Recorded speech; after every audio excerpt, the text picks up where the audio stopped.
Mirchi Plus presents Har Him Horror.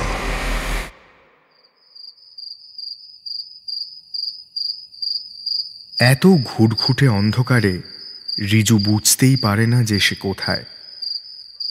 সদ্য ঘুম ভাঙলে এমনিতেই একটু কেমন যেন নড়বড়ে থাকেও। কয়েক মুহূর্ত লাগে থিতু হতে, আর এখন তো পুরো অন্ধকার। ঘাম হচ্ছে এদিকে। তারপরে বুঝতে পারে সে আপাদমস্তক লেপের তলায়।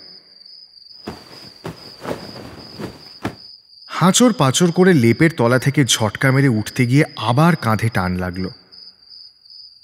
গলা শুকিয়ে কাঠ, দম বন্ধ লাগছে। আস্তে আস্তে চোখ সয়ে এলে ঠাহর হয় যে সে নিজের বিছানায় নিজের ঘরেই আছে।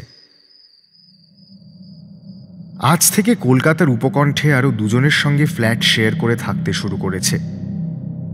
দুটো ঘর। অদ্ভুতভাবে বাকি দুজন ছোট রুমটা শেয়ার করে ওকে বড়টায় থাকতে দিয়েছে। বাড়িওয়ালা প্রথমে এই ঘরটা ভাড়া দেয়নি, তখন ছোট ঘরেই দুজনে থাকত। বড় ঘর পেয়েও ওরা আর চেঞ্জ করেনি, বলল সেট হয়ে গেছে।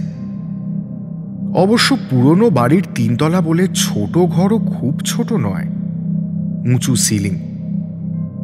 রিজু আবার ঘরে পুরনো একটা বড় খাটও পেয়ে গেছে। সবই ভালো, শুধু বাড়িওয়ালা একটু বেশি ধার্মিক। তাই 4 দিন আগেই আসার কথা হলেও শুভ তিথি মেনে ওকে আজকেই ঢুকতে হয়েছে। আজ আলাদা করে এই ঘরে আবার পুজো আচ্চা করিয়েছেন। ওকে আজ ঘড়ি ধরে ভোর 6:55 এসে ঢুকতে হয়েছে ঘরে, তারপর চাবি পেয়েছে। নেহাতি এত সস্তায় এত ভালো খোলামেলা একটা ঘর, আর একদম অফিসের উল্টো দিকে। তাই বাড়িওয়ালা যা বলেছে ও সব মেনে চলেছে।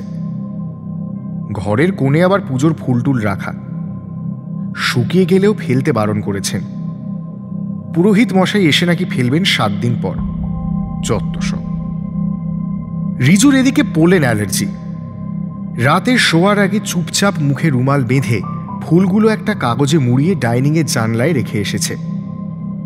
বুড়ো আসার আগে রেখে দিলেই হবে। আবার না, নতুন জায়গায় এমনিতেই ঘুম আসে না। তার উপর রিজু আসার অনারে আজ ফ্ল্যাটমেটরা রুটি আর কষা মাংস আনিয়েছিল। সেই ঝাল আর তেড়ে মশলা দেওয়া মাংস খেয়েই পেট গরম হয়েছে মনে হচ্ছে, খালি জল তেষ্টা পাচ্ছে। শীতের রাতে জল খাওয়া আবার আরেক চাপ, লেপ থেকে বেরোতেই ইচ্ছে করে না। একটা অ্যান্টাসিড খেয়ে বাইরে গিয়ে বাথরুম ঘুরে এসে লেপ টেনে আবার আপাদমস্তক মুড়ি দিয়ে শুতেই চোখটা লেগে যায়। সেই কাক ভরে ওঠা, সারাদিন শিফটিংয়ের ধকল। এদিকে গোটা ফ্ল্যাটের সমস্ত দরজা জানলা আষ্টে পৃষ্ঠে বন্ধ। গুমোট লাগছে এই শীতেও। পুরনো বাড়ির ঘুলঘুলি আছে, কিন্তু সেগুলো সদ্য সিমেন্ট দিয়ে বোঝানো। সাফোকেটেড হয়ে গেছে ঘরটা। ঘরের দরজাটা একটু খোলা রেখে দেয় রিজু। মোবাইলের অ্যালার্মটা অফ করে দেওয়া হলো না।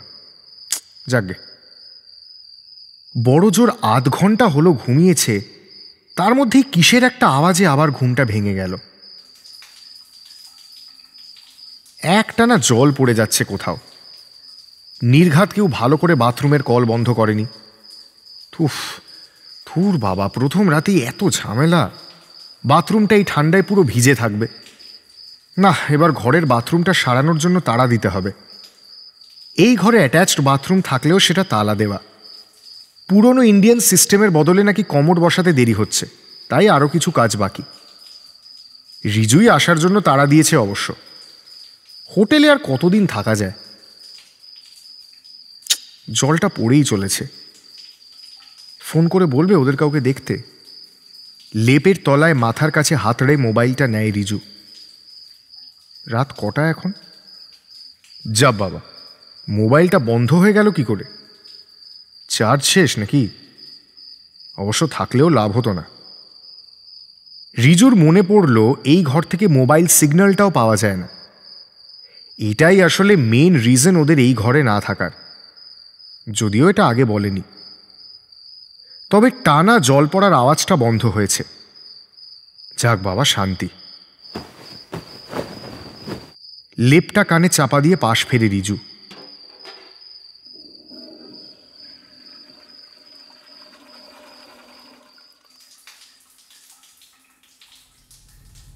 হঠাৎ খট করে একটা শব্দ আর একটা কমোড ফ্লাশের আওয়াজ, আবার কল থেকে জল পড়ার আওয়াজ।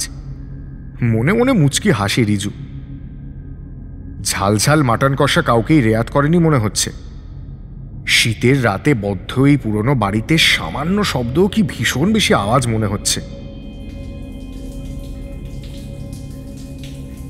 কিন্তু আবার জল পড়েই যাচ্ছে, এবারে আরো জোরে।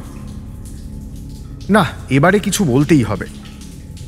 দরজার দিকে পাশ ফিরে লেপ থেকে মুখ বের করে অরুণের নাম ধরে ডাকে একবার। কিন্তু ঘরটা এত অন্ধকার কেন? ডাইনিং এর ডিম লাইটটা তো আসার কথা। বাথরুম থেকে ফেরার সময় দরজাটা খুলে রেখেছিল না?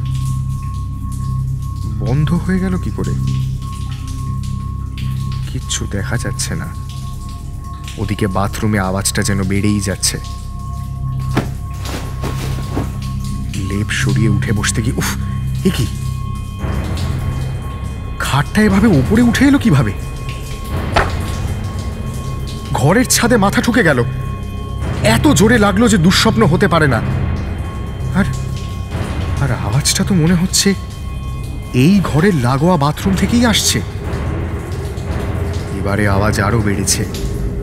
মনে হচ্ছে তাণ্ডব চলছে ভেতরে।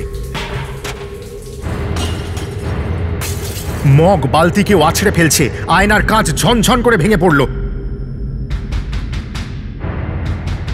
এবারে শুরু হলো দরজা পেটানোর আওয়াজ।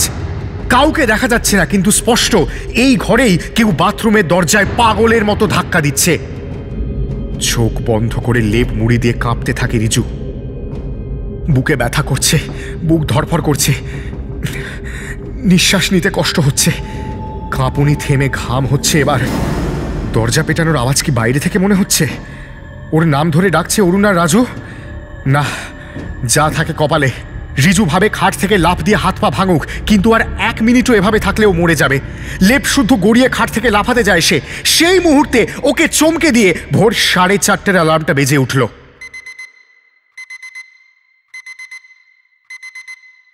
বাথরুমের আওয়াজগুলো কি একটু ক্ষীণ হয়ে আসছে? এখন বাইরে থেকে অরুণ আর রাজের গলা স্পষ্ট শোনা যাচ্ছে। সাহসে ভর করে মুখ বের করে রিজু।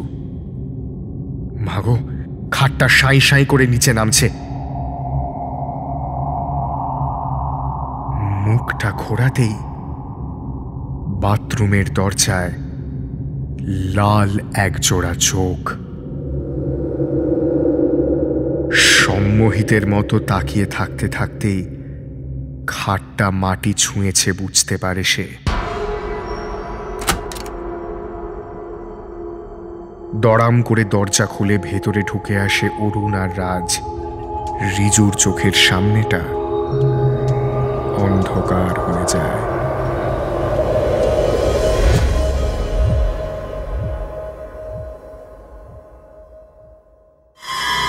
শুনলেন হার হিম হরর, নিবেদনে মির্চি প্লাস।